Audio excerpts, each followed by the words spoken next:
తెలంగాణ ఖ్యాతి అంతరిక్షాన్ని తాకింది. హైదరాబాద్ కేంద్రంగా పనిచేస్తున్న space tech startup Skyroot aerospace అరుదైన ఘనతను సొంతం చేసుకుంది. భారత అంతరిక్ష సాంకేతిక రంగంలోని $1 బిలియన్ విలువను అందుకున్న మొట్టమొదటి కంపెనీగా నిలిచి చరిత్ర సృష్టించింది. మన టీ-హబ్ వేదికగా ఎదిగిన ఈ సంస్థ సాధించిన విజయంపై సర్వత్రా ప్రశంసలు వ్యక్తమవుతున్నాయి. భారత స్టార్టప్ ఎకోసిస్టంలో ఇదొక గర్వించదగ్గ క్షణం.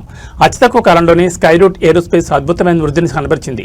భారత ప్రైవేట్ అంతరిక్ష రంగంలో $1 బిలియన్ విలువ కలిగిన మొదటి కంపెనీగా స్కైరూట్ రికార్డు నెలకొల్పింది. ఇది భారతీయ ప్రతిభకు ఆశయాలకు నిదర్శనం. టీ-హబ్లో ఇంక్యుబేట్ అయి ఇక్కడి నుంచే ప్రపంచ స్థాయి ప్రయోగాలు చేస్తున్న ఈ సంస్థ తెలంగాణ స్టార్టప్ పవర్ను మరోసారి ప్రపంచానికి చాటి చెప్పింది. స్కైరూట్ వ్యవస్థాపకులు పవన్ కుమార్ చందన, భరత్ దాకా మరియు వారి బృందాన్ని పలువురు ప్రముఖులు అభినందిస్తున్నారు.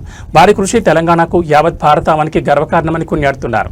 ఇప్పటికే విక్రమ్ ఎస్ వంటి రాకెట్ ప్రయోగాలతో సత్తా చాటిన ఈ సంస్థ ఈ కొత్త పెట్టుబడులు మరియు హోదాతో అంతరిక్ష రంగంలో మరిన్ని సంచలనాలు సృష్టించేందుకు సిద్ధమవుతోంది. భారతదేశ గీతను అంతరిక్షంలో మరింత బలోపేతం చేస్తున్న స్కైరూట్ ఏరోస్పేస్ మరిన్ని విజయాలు సాధించి